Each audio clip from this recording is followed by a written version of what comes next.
HBQ AM Memphis, W253DF Memphis, and Q1075 WHBQ FM Germantown Memphis. It's time for Wolo and Friends on Sports 56. Here is your host, the voice of the Tigers, Dave Woloshin. Welcome, everyone, to Southwind. We're in the hub. That's in the Bend on 18. The FedEx Cup playoffs, they turn 20. Starting tomorrow, this will be the fifth time the playoffs are here. It'll be, I don't know. We're going to take a little walk down memory lane, but this is the beginning of my heartbreak, right? We got this year, you got next year, and then who knows what will be after that. Scotty Scheffler just talked to the media. Scotty said, the second event he ever played, he played the first pro event as a teenager at the Byron Nelson because he got a sponsor's exemption. That's when they were doing those kinds of things. And the second event, really the first as a pro, was here at Southwind. And he said, well, I hope, because I love this golf course and I love this history, I hope there's something that they have here. He said if they don't, it'll be really sad, and he is incredibly correct. I can remember coming to Southwind when it was just a field, walking it with Fuzzy Zeller, walking it with Hubert Green, walking it with Bobby Lanier, who's, I believe his family owned this land. That was the right-hand man of Bill Morris for many, many years. And they were telling us how it was going to look. And, of course design is way beyond my comprehension. And what they've done here is amazing. The course, I played it a couple of weeks ago in Steve Earhart's AutoZone Liberty Bowl golf tournament that is for St. Jude, and it was in good shape, but it is in spectacular shape. Scotty also talked about dealing with the heat, and the heat will absolutely be a factor today. He just said you got to hydrate. Not today, but over this weekend, because Friday, Saturday, Sunday, into Monday, it's going to be real temperature, 100 degrees, which means heat index probably over 110. So it's going to clearly affect this golf tournament and all of the players that play it. Sad story from yesterday. 89-year-old Prince Mongo apparently was on a ladder cutting a limb off of his tree, and he tumbled. And unfortunately, it was fatal. I got to tell you, the very first time that I came to Memphis with Channel 13, it was an ABC station then owned by RKO. And I had just come in, and they were showing me the ropes. It was the first day I was there. And they go, hey, we're going to go do a live shot with this guy. You will never meet another human being like him. So we went to this house. Then he lived on East Moreland. And we set up all the cameras, and out comes this guy in a loincloth thing and no shoes, bones on a necklace, crazy kind of hat, sunglasses, and he said, hey, Spirit, you must be new. I've never seen you. I just got here. And I was thinking, how many Memphis people are like Prince Mongo? There were none like Prince Mongo. And Prince Mongo kept a crazy yard, and I know he probably irritated a lot of people, but he did a lot of great things also behind the scenes. He was truly an eccentric character. I wonder how much he really believed that he was from Zambodia at 330 years old. But he did live a long life, unfortunately ended in a bad way. And he did play a role in the history of the city of Memphis, in my opinion. Because if he's not running, and it was fun to always watch him and Jerry Lawler, they would run for mayor, and they would get votes. But in 91, I think it was 91, early 90s for sure, when Dr. Harrington became the first African-American to become mayor of this city, he had a tight race with Dick Hackett. And honestly, I don't think Dick Hackett ever thought he could lose. He did not campaign very hard. And Mongo was in there, and Mongo got a couple of thousand votes. And I think Dr. Harrington beat Dick Hackett by like 140 votes. If Mongo is not in the race, most likely Willie Harrington does not become mayor at that time in history. So Prince Mongo absolutely played a part in the history of this city. It's great to be out here. I got to tell you, we got some unbelievable groups tomorrow. If you want to see a phenomenon, get out here early. It's 7:10. Jackson Coyven. He's the new great on-the-way player. He's playing by himself. It's 7:10 in the morning. Featured groups tomorrow, at least in my mind. 8:10, Tommy Fleetwood and George Spieth, followed by Tom Kim and Ludwig Oberg. Then you got Rory McIlroy and Scotty Scheffler. Later in the day, Victor Hovland and Hideki Matsuyama. Matsuyama plays good here, folks. That's at 9:45. At 11:30, another new hotshot, Michael Brennan, who's won a couple times in the last month or two. Brennan will play with defending champion Justin Rose. The guy who won another U.S. Open, Wyndham Clark, will play with Matt Fitzpatrick. A lot of people think he could win.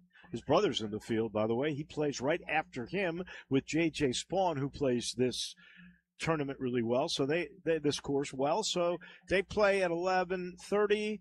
That's Brennan and Rose, and then Wyndham Clark and Fitzpatrick, and Alex Fitzpatrick at 11:55 with Spawn. Last feature group, in my mind, comes your way at 12:35.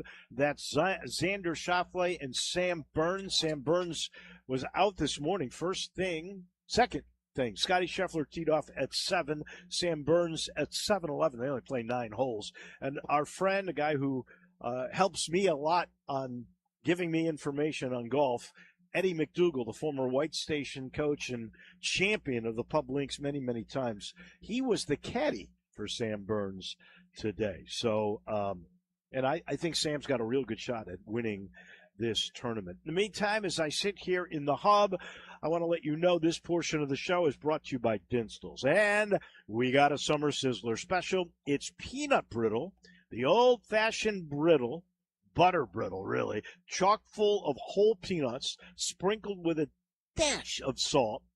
Just a dash. It makes it work. It is perfect for the summer. And this week only, for Elvis Week, Banana Bites. Fresh banana on vanilla wafer, then enrobed in milk chocolate. A delectable treat. You can get them at all 5 locations where they make it on Pleasant View, my neck of the woods in Laurelwood, in the Burbs. That's Collierville and Germantown and downtown, that quaint little store. So, the Summer Sizzler special is peanut brittle, and this week only, Banana Bites in honor of Elvis. Pleasure for me to bring in my friend, longtime historian, I think, of this tournament, of this city, guy who wrote for the Commercial Appeal for I don't know how many years. Phil Stukenborg joins us now. How many years did you write for them? Well, you wrote for the Press-Simeter first. Right. Yeah. How many years was that? Well, I joined the Commercial Appeal in '83, October of '83, and I was there till 2017. So, it's a lot of years. That's a lot of years. 34. 34 years. What do you do now? I know you're writing. You wrote for the tennis tournament. You were very involved in tennis, but you've been involved in this tournament as well. I know you're working this week. You got a press pass on. Who are you working for? I've been working for an outfit out of San Francisco. They're very Associated Press-like. It's a national wire service. They supply material to USA Today during the NBA season. Their stuff appears on NBA.com. And so I've done this tournament last 2 years for them, and I've done the last 2 years of Memphis Grizzlies for them. So I cover those games for them. And then besides that, I'm doing various freelance stuff. Still doing writing for some football magazines, Athlon. Did the Memphis preview. Yeah. And then where did Athlons have Memphis? It was 4. Yeah. I think is where they had them picked. Coaches had them 1, which was surprising to me. Most people have Navy. I think Right. Navy and Athlon and Phil Steele had Navy winning the thing. But I tend to agree with them because it's when you bring that many players from Southern Miss that know your system, and were fairly successful. You got a much better shot instead of bringing in a bunch of new people that don't know your system. I think it's impossible to write about the Southern, It is. the American, because you know how many new Tigers there are? Was it 70? 81. 81. 81 new players. Yeah. How the heck do you get a grasp for it? You look, the reason he lost last year at Southern was he lost his quarterback. Yeah. Now he's got two quarterbacks, both were 4-stars out of high school. So you got to figure they got a shot. We'll have to wait and see. All right, as a guy who has covered this tournament for 30 years, what was your reaction when you heard PGA Tour said, we really don't want you to be a championship event?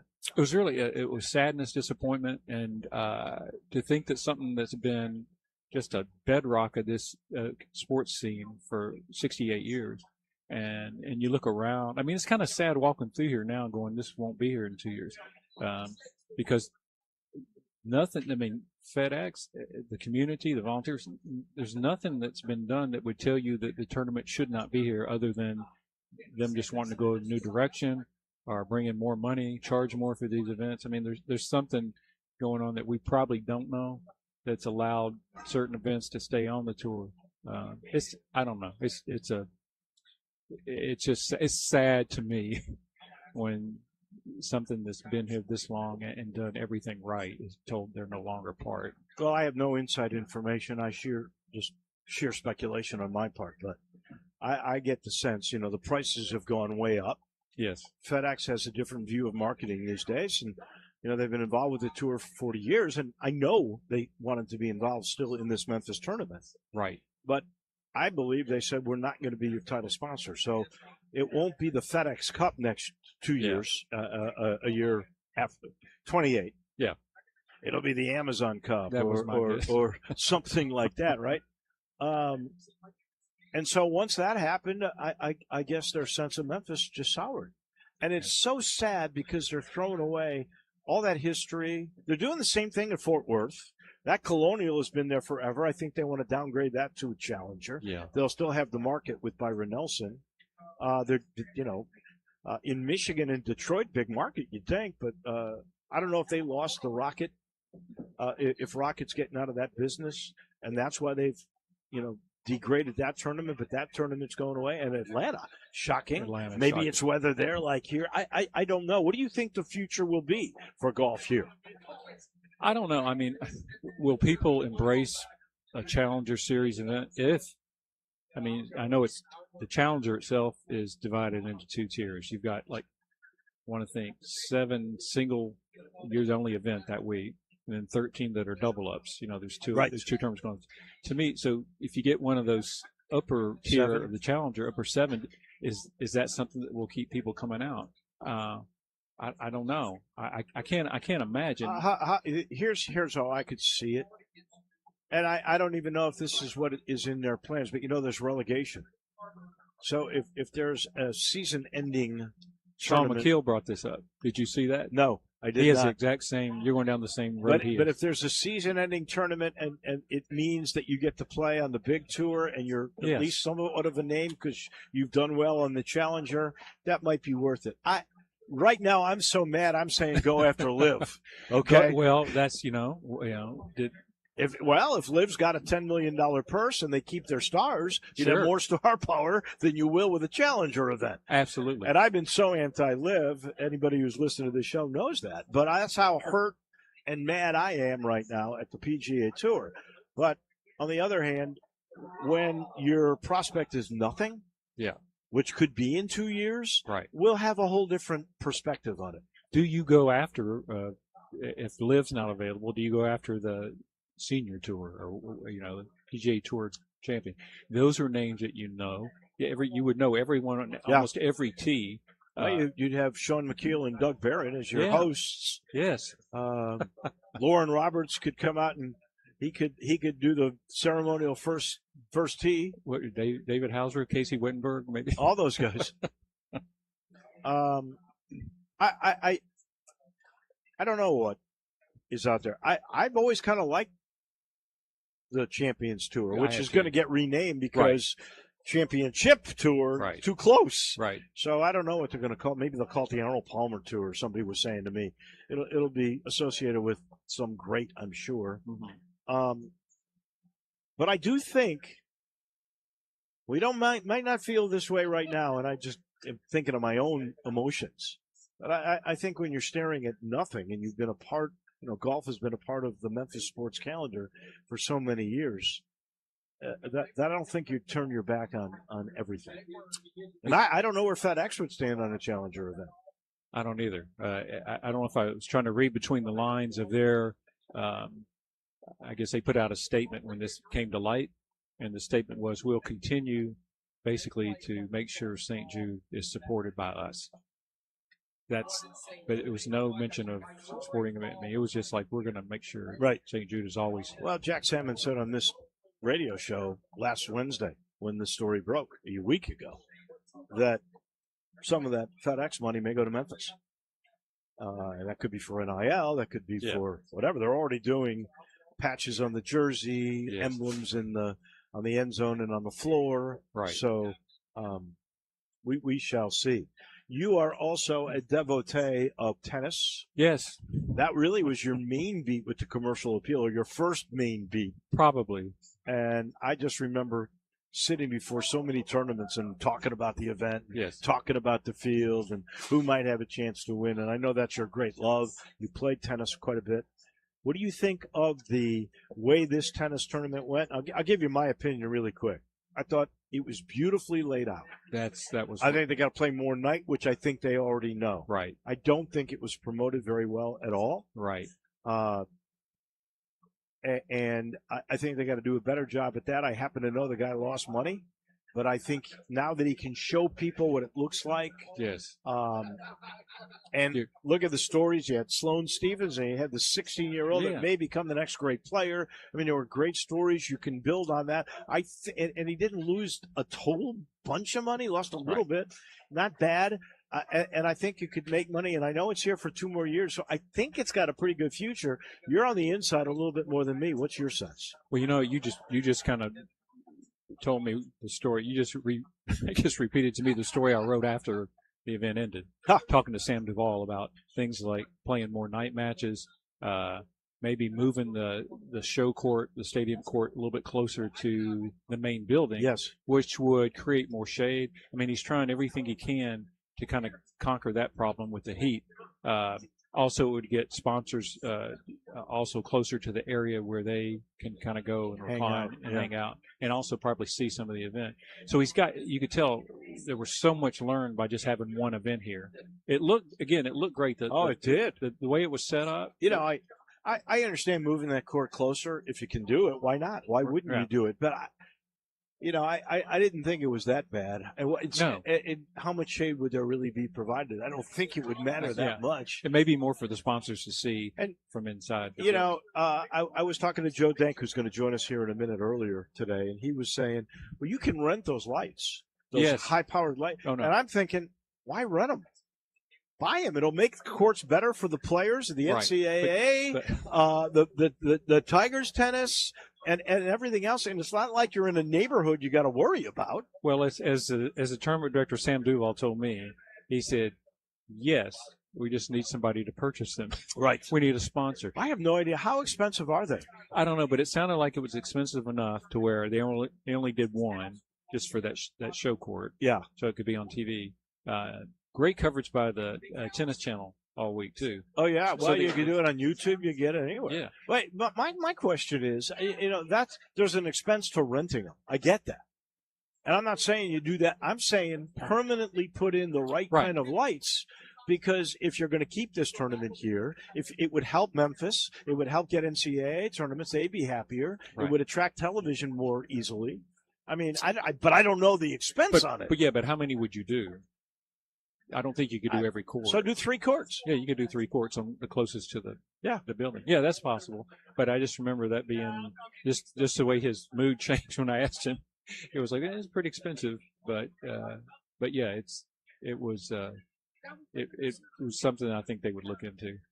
You think that thing is going to be here to stay? The most surprising thing to me when this thing was announced was there's only 7 women's tournaments on the WTA in the U.S. in the United States, and that includes the U.S. Open.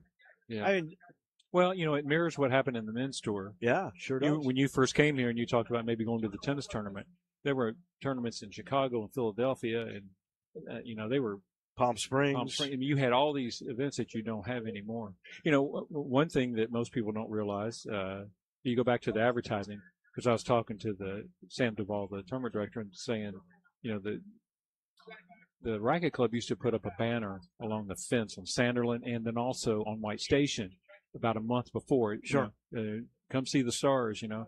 And they didn't do any of that, which they had a primed fence along Southern that they could. Sure they did. So there's things like that they're going to learn. Maybe a billboard on Poplar. It's like I said. They did a poor job of promoting the tournament. When I got there to get my credential, and it was hard to get a credential because you went through this website. You helped me navigate that, and they never sent me anything back. I never got confirmation. I uploaded my picture. I did the whole thing you got to do in the technology of 2026. And I get there, they have no idea who I am.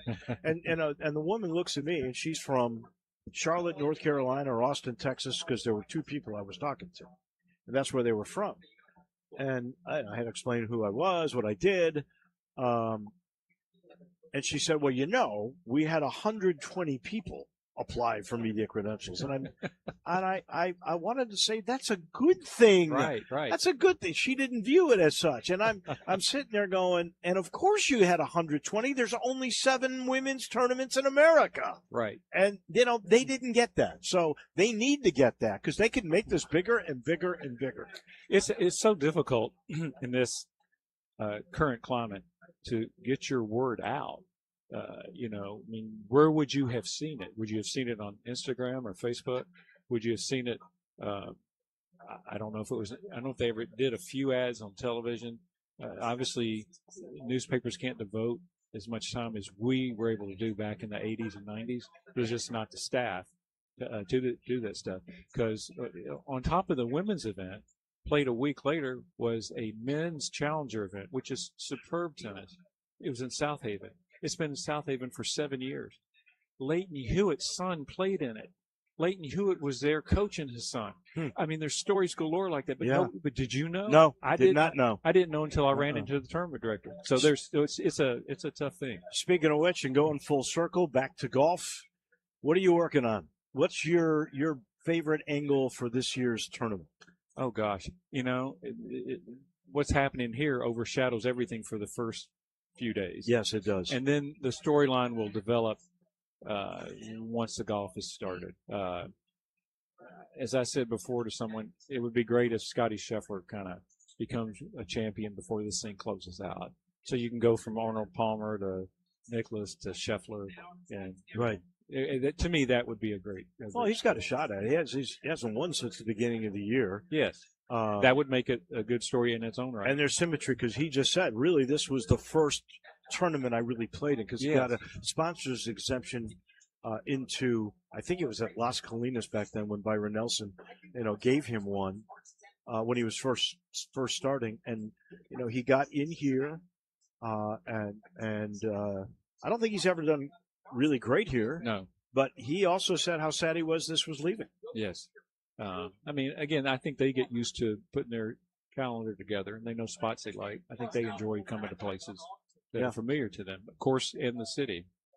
How do I read your stuff, by the way, if I want to read it? Are you doing anything at all with the Memphian? Because you did some stuff. Didn't you do daily Memphian tennis stuff? Well, that, and I actually covered this event for them a few years back when all their people were kind of out and about. So I came back, and we had another staff member from the Commercial Appeal, editor named Gary Robinson. Yeah. And Gary was he kind of stepped in, and he kind of handled the editing part of it, and I covered the event. So that was kind of fun to do that. And I've done freelance stuff for both the Commercial Appeal and the Daily Memphian through the past few years. You're a man of many hats. Always a great time chatting with you. Thank you, Dave, Phil. enjoyed we appreciate it. All right. That is Phil Stukenborg, brought to you in part by Southern Security. 7 locations, not a bank. It's a credit union, not for profit. They can do things banks cannot. And if you need cash, you can refinance your auto loan with Southern Security. You won't have a payment for 60 days. You can finance with Southern Security up to 115%. of the current value of your vehicle, and that's for up to 72 months. So to find out how to put more cash in your pocket, you can call and talk to a human being at 901-452-7900 or go on the website at southernsecurity.org. Southern Security, that's your home team credit union, federally insured by NCUA. And we should let you know our presence out here at the Hub at Southwind is brought to you by our title sponsor, Landers Ford. You'll get the leaderboard all week from Sissy's Log Cabin, The Half Show, Canale Funeral Directors, Huey's Restaurant, Colonial Country Club, Forest Hill Grill, Holly Winter Jewelry, Ronnie Grazzani's, First National Bank, Jim's Place Grill, Bangor's Pickleball, Jason's Deli, and Memphis Tourism and the Memphis Sports Council. They bring you the FedEx St. Jude Classic live from here at the Hub. We take a break. When we come back, the business of sports with Joe Dank. He's on the way. Add a little fun to your lunch break. Join Johnny Radio for Sports 56 Happy Hour from 11 to 1 every weekday on Sports 56 and 98.5 FM. You know that feeling when something is supposed to be complicated and then it's not? That's the Dobbs Brothers way. For your new Chevrolet, there's no games, no runaround, no surprises, just straight answers from people who actually mean them.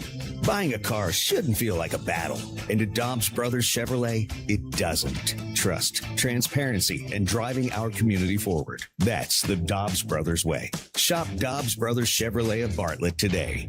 Together, let's drive. Looking for that perfect piece that says forever? As did Grammy winner Lainey Wilson for her engagement. Discover the elegance of Holly Winter fine jewelry in Germantown. From stunning custom designs and engagement rings to timeless gifts you'll treasure for years, Holly Winter offers personalized service and beautiful fine jewelry for every occasion. Visit Holly Winter Fine Jewelry at the Shops of Forest Hill on Poplar, where Memphis finds sparkle, style, and something truly special. Holly Winter Fine Jewelry, 9155 Poplar, Suite 18. Napa Cafe celebrates 28 years in 2026. Hi, I'm Glenda Hastings, owner of Napa Cafe, and I want to thank you for making us part of your dining experiences. If you are a first-time guest or have dined with us countless times, I want to thank you for making us part of your lives. Whether you're celebrating with the crowd or planning a cozy date night on the town, Napa Cafe can provide you an extraordinary evening. We have 5 dining rooms, including our private wine cellar, our Jan's room for 2 guests, and the Eleanor room for parties up to 60. Sit back, relax, and celebrate. Leave the cooking to us. Come see me at Napa Cafe, 5101 Sanderlin Avenue. We're open Wednesday through Saturday for dinner starting at 5 o'clock. We also offer curbside pickup from our full menu. For details on our stay-in, dine-out menu or reservations, visit our website at napacafe.com. We can't wait to serve you. Come join in and celebrate 28 years of Napa Cafe in 2026. Listen each and every Sunday morning at 10 a.m. and join Ottawald Presbyterian Church for worship. Ottawald is a PCUSA church located in Midtown Memphis. Now back to Wolo and Friends on Sports 56. Here once again is the voice of the Tigers, Dave Woloshin.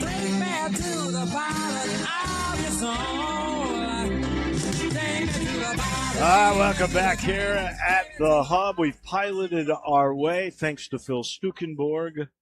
They are all playing out there. Scheffler's done. Burns is done. Jacob Bridgman, Alex Fitzpatrick, Victor Hovland, J.J. Spohn. They all went out early. Heat's going to be a big part of the story. That is for sure.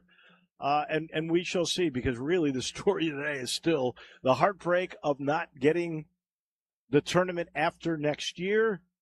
But there will be other stories that will develop here pertaining to competition as the week goes on. We love talking the business of sports every week with Joe Dank, former general manager of 24 and 30 and a director and producer of many a TV sporting event.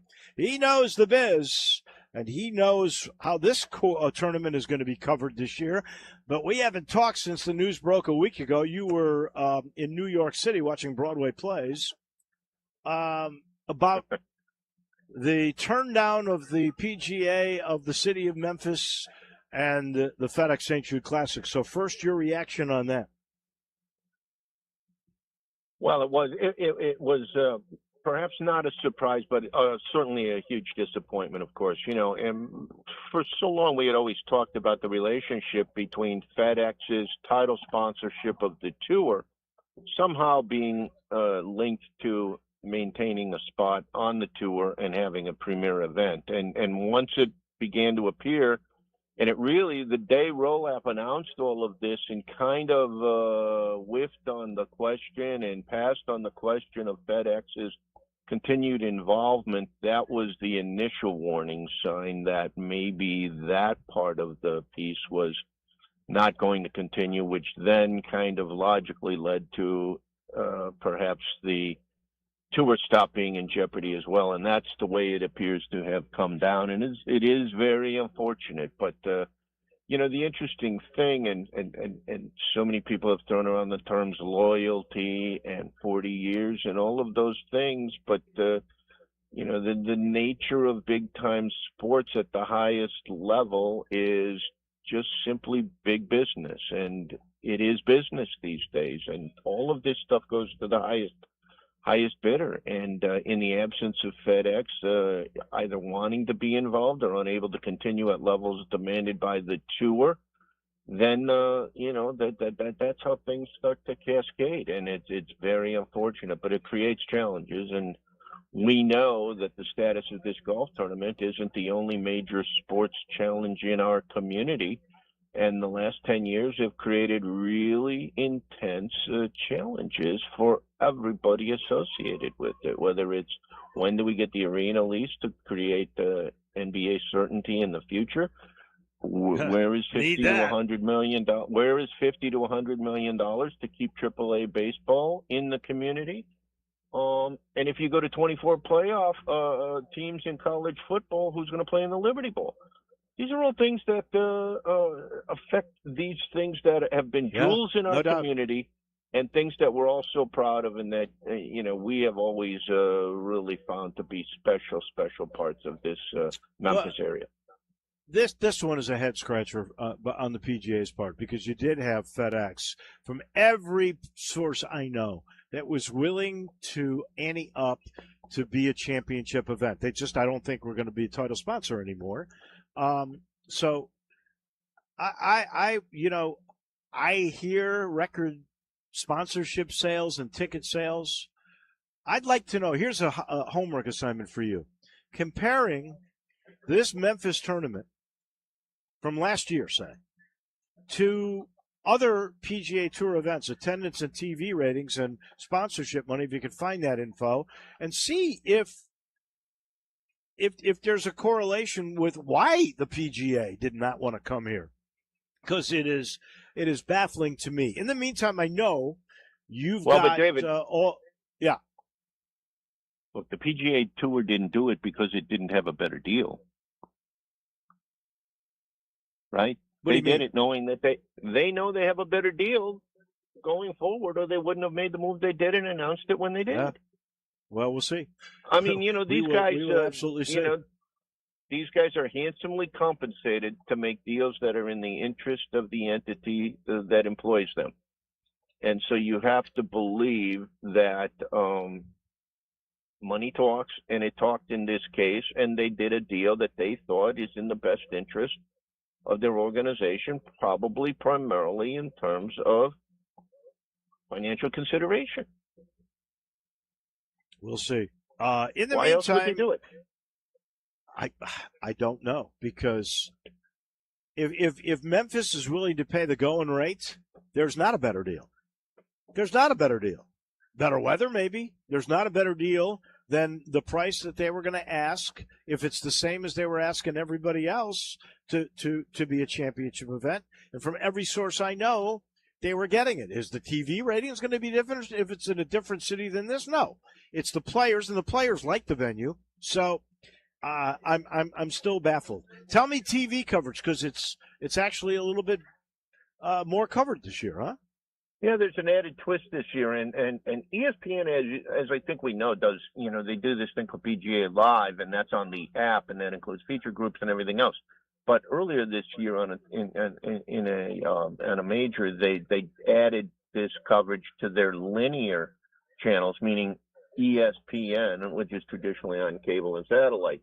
This year, they're going to add coverage on Thursday and Friday of the FedEx Cup playoffs for the first time ever. So that means that coverage beginning tomorrow and Friday will be on from 8 till 10 in the morning on ESPN. So it makes it easy. You get to see what's going on at the course even before you head out there, and you can turn it on and see that. So this is going to be for all 3 rounds, but of course it starts this week with the first round of the playoffs. So they're adding that to the linear coverage on ESPN. It's the first time it's ever happened during the FedEx Cup playoffs. TV coverage of the whole tournament, by the way, actually starts this afternoon, or starts in literally less than a half an hour with a live show on the Golf Channel called On the Range, and they'll be showing the guys warming up and interviewing the players as they do that. Then the coverage shifts tomorrow for round 1 and 2. Thursday and Friday will be 1 to 5 p.m. on the Golf Channel. And Saturday and Sunday, noon to 2 is again on the Golf Channel. But then 2 to 5, CBS is the carrier this year. And then I did allude to this, and I don't know how many people watch this, and I'm sure golf fans know of it, but those who don't, PGA Tour Live is on the ESPN app, and this is where you can pick up coverage of 2 or 3 featured groups, a featured hole, and a feed. And that's on for all 4 days of the tournament, beginning at 6:45 a.m. with the initial tee times all the way through 5 p.m. So that's a really neat thing, especially if you're looking to follow a guy because you have either a great fan of him or, should I dare say, might have a financial interest in his finish. Do you know the featured hole? There's 3 that come to my mind. 11, the island hole. 14, the toughest par 3 on the tour. And 16, a reachable par 5. Would you know which one it is? I do not know that today. I'll know it tomorrow. All right. Yeah, we'll see it. All right, you were out Saturday, Memphis Fan Fest. You saw the area that we were broadcasting from, which is now called Landers Plaza, which originally was called the Party Deck. What were your take on Fan Fest and on the way the building is going? Well, look, the stadium is going to feel brand new in so many ways, and I think that's really cool. That's the number one reason I went, was to simply see the progress of it. I had not been on any type of a tour so far. I have purchased seats in the tower, wanted to see what it looked like from down below looking up. The tower looks really cool. It's going to be a boutique setting, the best in the group of 6, I would think, given the nature of all of that.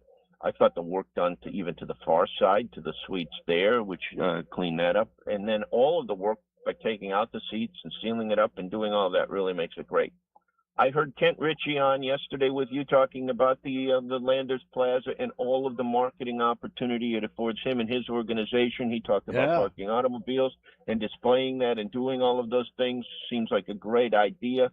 I would only say that you could display automobiles in an end zone. You could display automobiles just outside the stadium. You could do lots of things.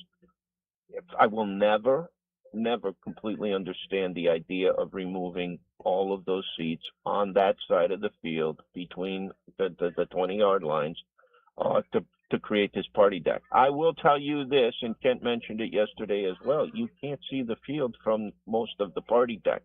I stood at the railing, You can see the field. I took 10 steps backwards, you could see only to the near hash mark. You took another 10 steps backwards and you no longer can see the field. And when you are taking those approximately 20 to 25 steps, you are not even halfway back because the fence was there. You're not even to the back. So for the majority percentage of the floor space of that deck, the field will not be visible, and yet you took out the best seats in the house to get it, to make it. So I will always question that, but I will also listen. Kent Ritchie is not Kent Ritchie because he doesn't see great ideas. I mean, what an opportunity to put his automobiles and branding opposite the cameras at the 50-yard line. There's not a guy in America who just was able to build an automobile showroom on the 50-yard line of a football That's stadium. incredible. So Yeah, good for I'm with him, you. and congratulations Yeah. to him. I'm not surprised. Well, and they're going to try to sell extra upgrades to up to 1,500 people. I'll be curious to see, because the people that can go are those in the tower, so you could go. Those in the seats below, but I don't see them going up there if they've already got good seats, right? Maybe to use the bars. I don't know. We'll see how it all plays out. Right. You can't see the football field. That would be issue number one. I agree. All right, before we run out of time, the WNBA, which I think the product is definitely better than it used to be. We know they now are playing in big stadiums with decent-sized crowds. Their TV ratings are pretty good. They got private jets, but they can't help themselves. They just do everything off the court to make it seem like a soap opera. Yeah, I think that's it is part As the World Turns and part WWE these days. And it's very frustrating for those who just have been longtime fans of women's basketball. Some people had a daughter who played and works in the sport today. And so you've paid attention to it for a long, long time in your life, and you go, they finally got to this point, and somehow they have stubbed their toe and made it about things it never needed to be about. And really coming up maybe at a crossroads, and it's going to require, I believe, a change in leadership and an opportunity to try and develop, get everybody on the same page in that league. David Stern ran the NBA with remarkable power, and he was never afraid to use it. But one of the things he really did was he figured out early on it was a players' league, but he made the players conform to certain things and kept them all on the same page. And one of the things that continues, it seems, to be a real problem for this league right now is that the players do not appear to be unified on some kind of serious matters. And that does seem to affect the product, and it's affecting how people view the sport from the perspectives from which they view it. And as a result, there's too many off-the-court distractions, and there's too many negatives associated with something that really should be at its all-time high in terms of popularity. Well, the one thing is they ought to go back to really playing basketball and not goonball. I felt bad for Stephanie White. She coached the girl that had the hard foul on Sophie Cunningham. And so she hadn't seen it in real time or in slow-mo and in replay. She saw it in real time. She didn't realize the severity. And now you got the lieutenant governor of the state of Indiana saying she should be fired. Her players are backing her. And she had an interesting press conference pre-game yesterday where she had made many good points. And then she said, you can all go to hell, which lost me right there. So I don't understand what the heck they're doing. I'm not a complete expert, but I think if you look up a public relations 101 manual, it suggests never to end the press conference with the term "everyone else can go to hell." Yeah. I'm with you. I don't think she won a lot of people over with that, and she had some people like me in her corner yesterday until she did that. Joe Dank, always a pleasure chatting with you. I appreciate it. I'll see you maybe next Wednesday. Yes, sir. Thank you, David. You got it. Hey, how hot is it? Sheldon Rosengarten with Mark Stensdorf says the real estate market is so hot right now. If you haven't sold your house in the last 30 to 40 days, something is wrong. What could be wrong? The condition, for one thing. Buyers today are super picky. Another could be the price in relation to the condition. In any event, consider getting another opinion of what you should do to kickstart your home in a positive gear so you sell. People often will say when you want the job done, you call Sheldon.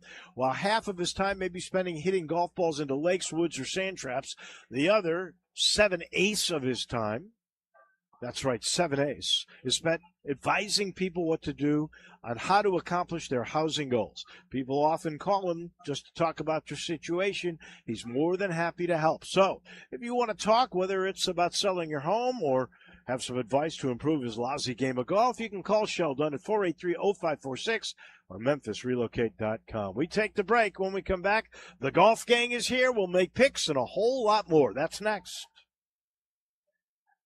You have opinions? I think it's over. Of course you do. I don't think it's that simple. Everyone does. I got all the answers. Hit us up on the Sissy's Log Cabin listener line at 360-8255. It is quite literally the dog days of summer at Family Leisure. Now, why is that? Glad you asked. Because Family Leisure wants to see your dog pictures, or whatever pet you have pictures of. Here's the details. With any Family Leisure purchase, you're going to get a dog bandana and a tennis ball. You take a picture of your pooch or any other pet with your newly purchased Family Leisure product, you get a $50 gift card.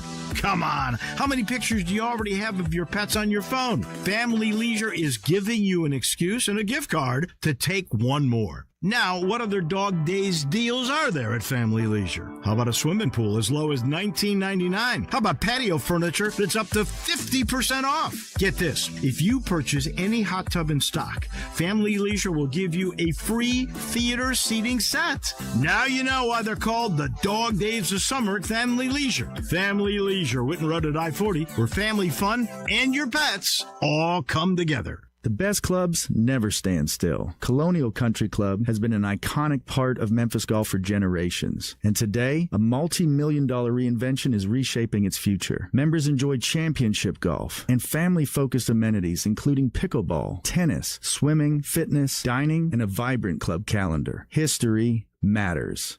So does what comes next. Membership opportunities are now available. Visit thenewcolonial.com to learn how you can be a part of Colonial's next chapter. Rick's Powder Coating for a beautiful finish every time. Rick's Powder Coating specializes in automotive, ornamental, residential, and industrial coating. With 2 conveyor lines and the largest batch ovens in the Mid-South, Rick's can accommodate all of your powder coating needs. Locally owned and operated since 2002, Rick's Powder Coating will customize a beautiful finish just for you. Drop by or call to see how Rick's Powder Coating can bring color to your life. 901-367-2771 or rickspowdercoating.com. Huey's has been serving the Memphis community since 1970. In this local, family-owned restaurant, you'll find a casual setting and laid-back atmosphere, where entertainment includes writing on graffiti walls and listening to live music every Sunday. Huey's has been voted best burger in Memphis every year since 1984, and most kid-friendly for more than 30 years. With 10 locations across Memphis and North Mississippi, there's sure to be a Huey's close by. Huey's Restaurants, blues, brews, and burgers for over 55 years. The best golfers on the PGA Tour are coming to Memphis to kick off the FedEx Cup playoffs at the FedEx St. Jude Championship. We'll be broadcasting live Wednesday through Friday at TPC Southwind on Sports 56 and 98.5 FM, as well as our sister station, Q1075 FM, keeping you up to date with the latest tournament news. Coverage from TPC Southwind is brought to you by Landers Ford in Collierville. Also sponsored by Sissy's Log Cabin, Canal Funeral Directors, Bangers Pickleball, and Ronnie Grisani's. Now back to Wolo and Friends on Sports 56. Here once again is the voice of the Tigers, Dave Woloshin. We welcome you back out here at the Hub, right in the bend of 18 at Southwind. Place looks fantastic. There are a bunch of people out here. Can't wait to see what the crowds are going to be like this week and this weekend. In the meantime, as always, we are entering our last 3 weeks of golf and golf picks. We got the whole gang here together. Greg Hines from Windike, who had a tough week last week, even though he had the first, and I went by the power index. But for Greg, not absolutely a terrific week at all. He made $268,000. Johnny won the week with $1.5 million. I was second with $525,000. Mickey only $51,000. So here is where we stand, gentlemen, with our picks. And I want all of you to think about this while I'm telling the numbers, what your favorite FESJC stories are. But Greg's got almost $15 million. Mickey's got almost $16 million. I've got $17.5 million. And Johnny is close to $22 million. He's walking away with this. A bunch of us are going to have to win a couple of these playoffs in order to catch Johnny. $3.6 million to the winner here today. So if you got first and second, you'd get $5.5 million. That could close the gap in a great way. And of course, Greg gets to go first, and I'm going to start with Greg Hines from Windike. What's your favorite story? Not this year, but total and memory from the FESJC.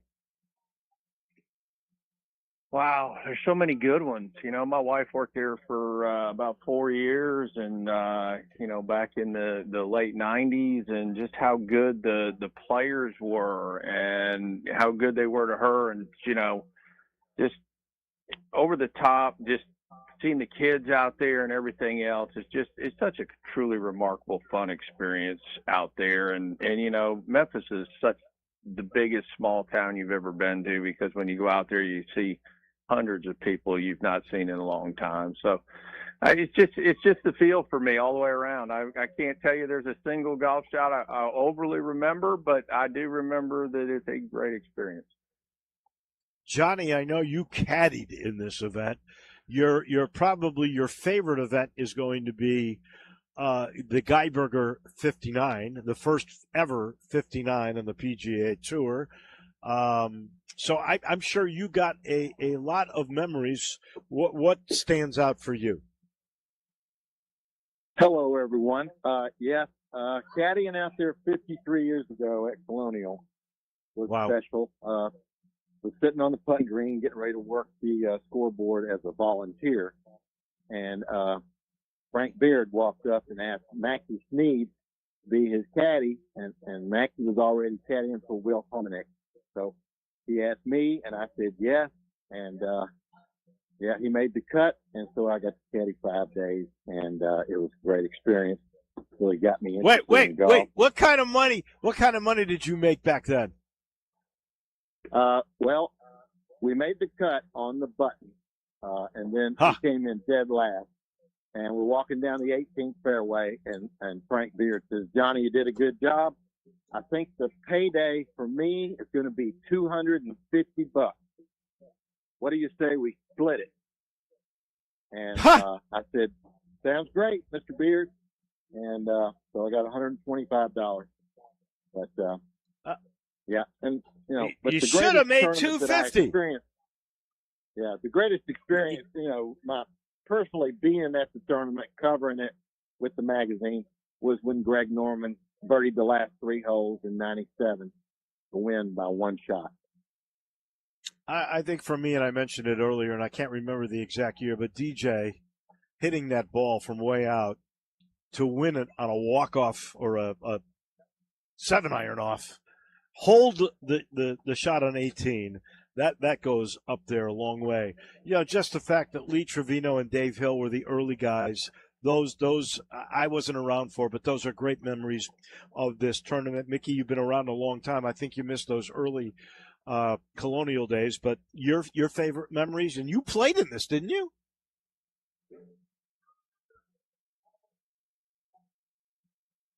Mickey Barker?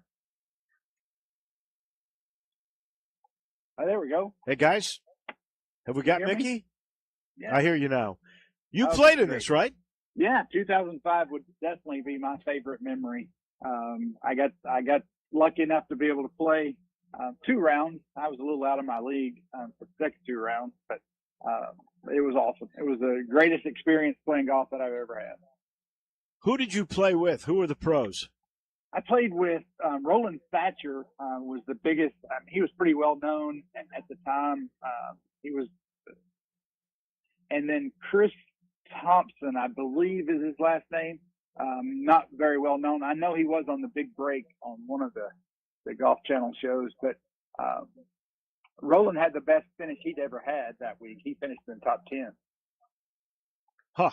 Wow. So you play with a guy who ended up in the top 10. That is pretty impressive. If he could have putted at all, he would have won the tournament going away. He hit it to 5 feet for 36 straight holes while I was playing with him. Scotty Scheffler was talking today about his feelings about this tournament. It was the second tournament he ever played on the PGA Tour, the first really as a pro, and was talking about how sad he would be if this thing goes away. And you know, we at least have next year. It's sort of next year's going to kill me doing this show. I can tell you that. But I'm pulling for him. I don't have first pick, Greg. You do. But what do you think the odds of Scotty R of winning this, because it would really be good for this tournament to have another guy who's number one in the world a chance to dominate, to have played here. We missed out on Tiger, but we got everybody else. Greg, I'll start with you. Yeah, I think it'd be fabulous. I mean, he's been so close all year, and people talk about he doesn't have more wins this year, but my goodness, he's been right there. He's played. I mean, how many seconds? He's just been beat by a better player each week, who got hotter. And as a whole, they're not hotter. They don't play better than them every week. They just get a little bit hotter that week. So it'd be great to see him come through and get a second win of the year and hopefully coast in. And he's just such a good ambassador for the game. Johnny, who'd you like to see win? I'd like to see Scotty or maybe Xander. I mean, yeah, there's just so many of them. It's just everybody's in the field, so it's going to be a great tournament. Xander's been missing. I'll tell you a guy I like is Sam Burns. I think he could win this thing maybe. Last guy, who do you want to see win this thing, Mickey Barker?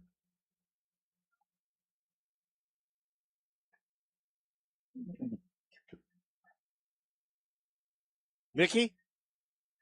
We have trouble staying connected with Mickey, huh? All right, hopefully we'll get him when we make our picks. Let's start with Greg. Greg, you get to pick first again. I know it's going to be shocking, but I'm going to take Scotty. I can't lose to Scotty. Of course. You're going to make money for sure. Yeah. That's right. All right, now it's Mickey. I hope we got you this week, Dave. Oh, yeah, I know. That's true. Everybody's going to make money. Mickey, what do you got? I'm going to go with Sam Burns. I just think it's. You bum. You took my guy. All right. I'm going to go with Hideki. You know what? He plays good here. He's due, I think. So, Johnny, your first pick. First pick, I'm sticking with my man, Michael Brennan. Michael Brennan, who won for you last week. He's quite the story, that is for sure. One of those guys, him and Jackson Coyven, who's playing by himself the first two rounds, by the way. All right, that's back to Greg. Who do you want? All right, I think it's a little bit of a long shot, but it's really not. I'd really like to see Tommy Fleetwood come back and win this thing after what happened to him last year. So I'm rooting for Tommy this week. Okay. That means Mickey. Well, you can't leave him off. Rory McIlroy for me. Yeah, of course. Mm-hmm. You keep stealing everybody I want. He I was forgot right there he was to be available, had. man. Yeah. Boy. I'm going to go with Matt Fitzpatrick. Johnny? I'll take, let's see, Jackson Coyven. You're going to take Jackson Coyven, the new hot kid. Yeah. That'd be a great story if he were to win. Because the odds are, well, we get him next year. We probably never see him again. Back to Greg, final pick. I mean, I gotta go with a guy who's won me money this year, Cam Young. Cam Young, good pick. All right, Mickey, who are you stealing from me this time? Because I got a guy I want. Well, Tom Kim would be the logical choice, but I think I'm going to go with Wyndham Clark. Oh, no! He's so far down the list, I thought for sure I'd get him. Oh, man. You're killing me. You really are. All right, that means I'll take Oberg or Kim. I'm going to go with Kim. He's been hotter. Last pick, Johnny. Let's see. Last pick. We'll go with Xander. You are going to go with Xander. Okay. I'm waiting for him to come to life. So, Scotty, Tommy Fleetwood, Cam Young for Greg, Sam Burns, Rory Wyndham Clark for the Thief, Mickey Barker, Hideki Matsuyama, Matthew Fitzpatrick, Tom Kim for me, and Michael Brennan, Jackson Coyven, and Xander Schauffele for Johnny. Thank you, guys. We'll pick again next week. We appreciate you. Thank you, Wolo. Have a good week. Thanks, Toll. And we'll let you know our picks brought to you by Memphis Public Golf. You know what? Those courses look about as good as Southwind. They really do. They've done all kinds of things, cut down lots of trees, put in new fertilizer, put in new irrigation. These Memphis Public Golf courses look like country clubs. They really do. And you got that driving range at Audubon that is terrific. You go to MemphisPublicLinks.com. Every course has a championship. Find out when they're happening. They're trying to put more competition in, and you can make all your tee times at MemphisPublicLinks.com. That'll wrap it up for us right here at the Hub, but don't go anywhere. Johnny Radio right here comes your way in just a minute. Have a great day, everybody.